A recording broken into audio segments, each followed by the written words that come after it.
I'm Acting Staff Sergeant Rob Patterson with 3 District General Investigation Section. In response to a Crime Stoppers tip received in the spring of 2013, our District 3 Operations Team initiated an investigation into the drug trade in the Huntington area. A thorough, protracted investigation, including use of traditional covert techniques, led our investigators to focus on a group of suspects and a residence in the 500 block of Panamont Boulevard Northwest. On December 17, 2013, members of 3 District Operation Teams executed a CDSA search warrant in the 500 block of Panamont Boulevard Northwest. Once inside, members located and seized $16,000 in Canadian American currency, approximately 1.5 kilograms of cocaine with a street value of $160,000, 1.25 kilograms of marijuana with a street value of $12,500, 2 drug presses, approximately 8 empty cocaine kilo bags, approximately 60 grams of methamphetamine with a street value of approximately $600, equipment for the producing of methamphetamine, including acetone measuring tubs and other equipment, 2 digital scales, cell phones, an unregistered Winchester 30-30 rifle, and approximately 30 rounds, and 9mm ammunition. Members also seized a 2013 black Ford F-150 under proceeds of crime legislation. 2 people have been charged in connection with this operation. Aaron DeBears, age 24 of Calgary, has been charged with possession of cannabis marijuana for the purpose of trafficking, possession of cocaine for the purpose of trafficking, possession of methamphetamine for the purpose of trafficking, several weapons-related offenses, and possession of proceeds of crime. Jesse DeBears, age 26 of Calgary, was charged with possession of marijuana. Additional charges are anticipated in this investigation as is ongoing. Both of these individuals were previously unknown to police.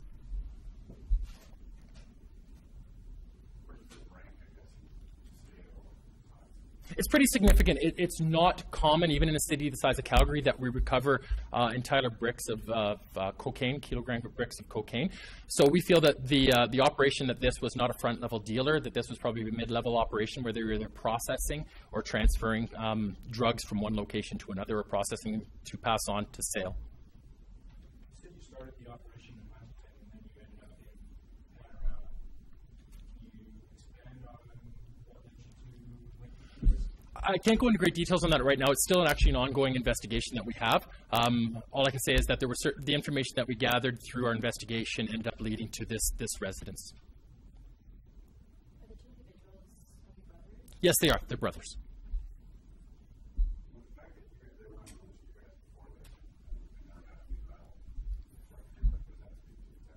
It's concerning. It's concerning that obviously certain elements in the drug trade now are realizing that they can get hold of people that are previously unknown to police, so that of course they don't have previous attention from the police. It's also very concerning that we can have somebody jump right into the immediate mid-level drug trade and having significant issues with the city. We're unknown how long they've been in operation from this point in time, but clearly from the time that we got the tip in early spring till the current time when we were able to do the bust. I'm not at liberty to say what the situation was with the residents. And what you didn't mention, Crime Stoppers, was the general public leading you to these people? Was there activity on the street that the people were concerned about? The initial tip came from a member of the public that was concerned with activity they saw in their neighborhood. What were they seeing? Can you get into that? What I'll say is I won't make specific comments on that, but generally what happens is tips from the public are usually in reference to high volumes of people coming in and out of residences, people that are unknown to them spending time in their neighborhood, large volume of vehicular and foot traffic going in and out of homes that have no other reasonable explanation for that. How beneficial is that, people coming to give you this information, because otherwise this would be going on, we wouldn't know about it because you don't know. Absolutely, it's incredibly beneficial. I would say that a large number of our investigations are initiated as results from information from the public. We only have so many members and so much space that we can cover, and if the members of the public of the City of Calgary can help us by being our eyes and ears out there, it's absolutely helpful to us and the community as a whole.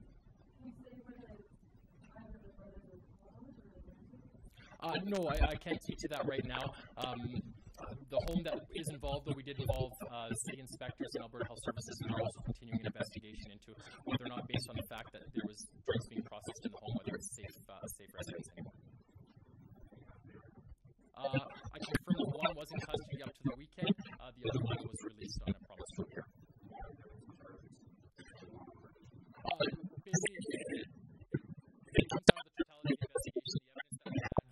one brother was actively involved in the processing and all the other charges, versus the other one was merely just in possession of the cocaine or possession of the marijuana at the time of the arrest.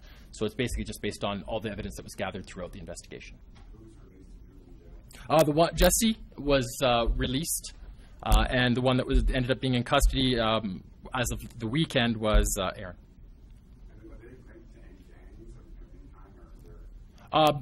At this point in time, we don't have any information to lead that they were specifically attached to a gang. However, we do believe that they're obviously significantly linked to the drug culture and the drug trade here in Calgary, because they're not just low-level dealers. We believe that, like I said, they're in that mid-level processing and distributing. And with the bricks, were they using the bricks, obviously, to break it down into smaller pieces that they give to others to go sell? And that's where we believe that they were either processing the drugs to be shipped off to somebody else, or they were distributing it, taking the drugs, processing it, distributing it out to front-level dealers. And you mentioned you took the before that 150 seize under the proceeds of crimes. Any steps in regards to trying to seize the home, because if they were producing the drugs in the home, would you try to get the home? Yes, we're working with our proceeds of crime experts here at the CPS, and it is an ongoing investigation. So that will be options that we'll be looking at as well.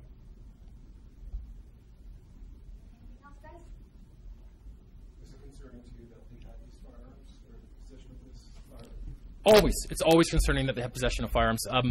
Obviously, a significant amount of violence related to the drug trade does involve firearms. Our greatest concern, obviously, is that it involved a possible member of the public being injured. Specific concern in this situation was that we had this mid-level drug dealing or drug processing happening in the very close proximity to a school where we ended up doing the search warrant. When was the search warrant executed again? It was executed on December 17th. Was there a grow-up in the house? No, there was not. That was processed somewhere else and packaged? Absolutely, yeah. All the drugs that you see before you were basically in the same format as what they were seized in, so they weren't. It wasn't fresh marijuana being grown. But you guys figured the meth and that was getting there? Yeah, quite possibly, there were several precursors that were found that would indicate that they were possibly either processing or producing drugs at that time. So they were either using some sort of process to refine them or add certain drugs to other drugs at that facility there. Do you have an estimation of kind of the total value in taking off the streets? Like I said, probably in the range of about $175,000 to $200,000.